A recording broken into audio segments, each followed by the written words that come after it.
So I'm just going to start. I have some pennies here, and I need you guys to help me count how many there are. Oh. So you take two. I thought we... You take two.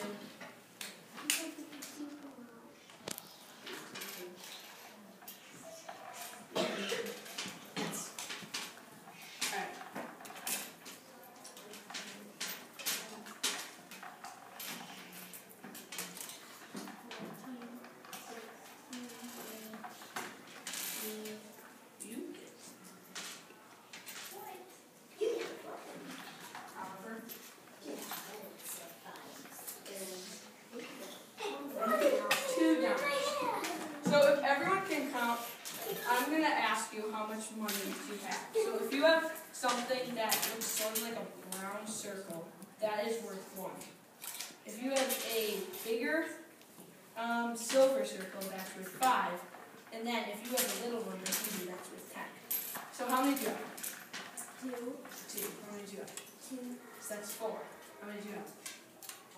6. 6. 2 plus 6 is 8. 2. 5. 19. Oliver? 2. 22.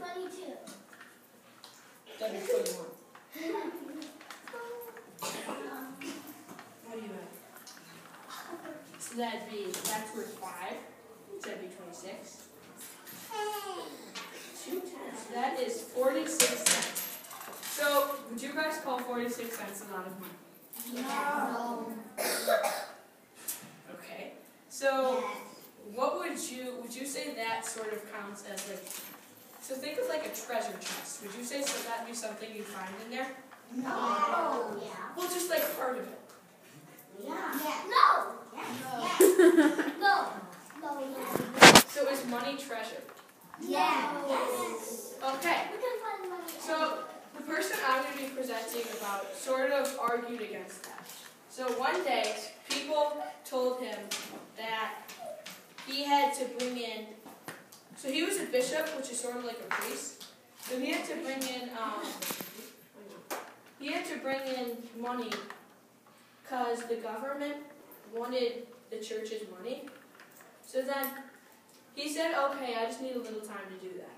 And then he came back with all the people that were poor, that didn't have a lot of money. And he said that these are the treasures of the church. So would you guys think that money is more important than people? No. So he was right in that people is more important than money.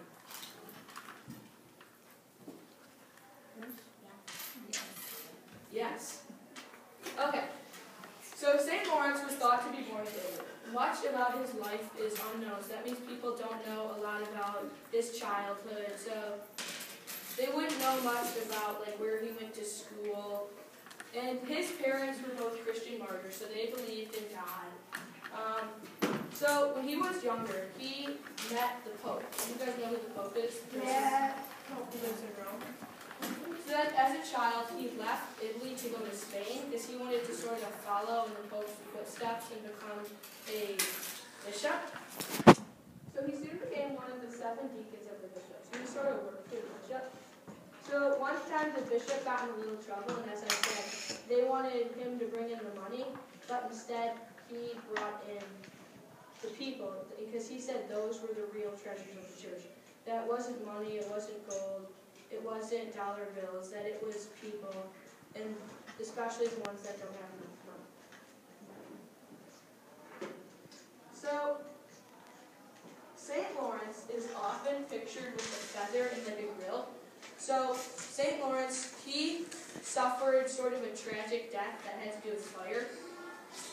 So that was pretty bad. And he is normally pictured wearing red.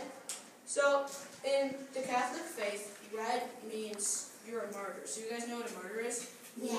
So that's someone who dies for their faith. Like, say someone believed something really strongly. Like, Jesus was a martyr. He believed in God, and people don't really like that, so that means they sort of have to die for their faith. So a martyr is someone that they believe something so strongly that they're willing to put their life away for this cause. And Lawrence was one of those people. So when you guys think of a grill, do you normally think of fire? Yeah. So that's one of the symbols of his death, because a grill sort of has to do with fire. He's also pictured with a feather, sort of as a symbol of peace, that he didn't participate in violence. He didn't want to be, he accepted death because he knew it was the right thing to do, and he died for God just because he loved him so much. So St. Lawrence is the patron saint of cooks, and that's because, as I said, he died, his death had to do with fire, and cooks normally use fire to make things, don't they?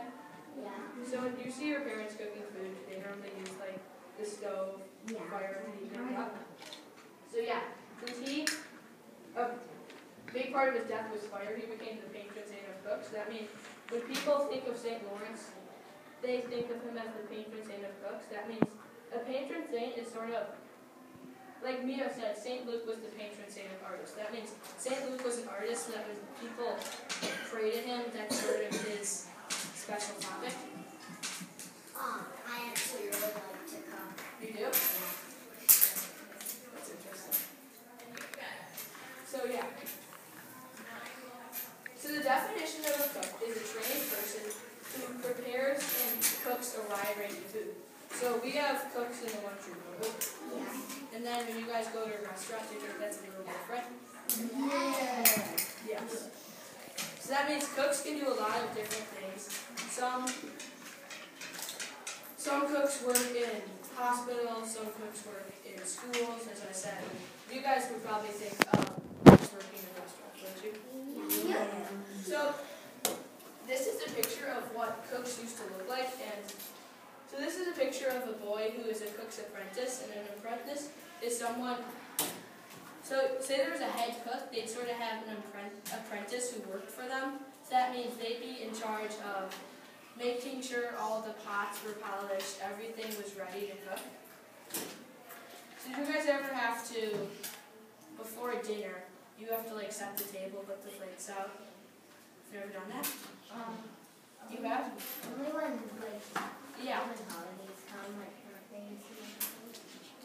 So that's sort of what an apprentice would do. He would polish all the pots to make sure they were shiny and that they would contain any like materials that would hurt the food. So as you can see, a large component of cooking a while ago was polishing. So as I said, here a cook's apprentice is shown polishing pots. So cooks normally, nowadays, they have more tasks and available jobs. Like back then, hospitals weren't so nice, schools weren't so nice, they wouldn't have people making food for them. They sort of have to provide for themselves. And so now, one could work at a restaurant, school, hospital, or even be a private chef. So that means they would work for someone who has a lot of money and really wouldn't want to cook, so they'd have a trained professional do it for them. The average year-round pay is about $22,000, which might sound like a lot, but if you're paying for a house, food for yourself, and maybe even have a family, that's really not a lot of money. So unless you work at a really nice restaurant, and you guys ever been to a nice restaurant? Yeah. So people there would make a lot more money than the people downstairs in the cafeteria would be. So not all cooks are able to rely on that job. They might even have to have a second job. So sometimes cooks, like if they work somewhere really nice, it involves going to school. And school for chefs is called culinary school. But some jobs actually don't require that, and you're allowed to be trained on the spot. So that means they sort of take you in as an intern. An intern is someone who works but doesn't get paid. And once you are ready to be able to perform in the restaurant, then you'd be able to get paid. Alright, so we're going to end with a prayer to St. Lawrence. So when I say something, you guys repeat after me. Our God, who asks us to follow. Our God, who asks us to follow. The example of St. Lawrence. The example of St. Lawrence. Help us to imitate him in his virtues. Help us to imitate him in his virtues. To love Christ in his word. To love Christ in his word. To love the Mass as our daily bread. To love the Mass as our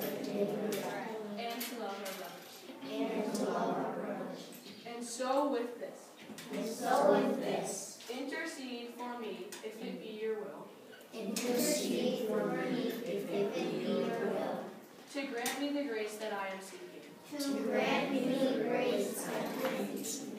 I know that no one who has turned to you for help I know that no one has turned to you for help has been disappointed. has been disappointed. Therefore, Our Father, Father, I put in your hands, I put in your hands, through St. Lawrence, through St. Lawrence, my humble supplication. my humble supplication. I ask this This in the name of your Son, in the name of your Son, Jesus Christ. Jesus Christ. So that's all.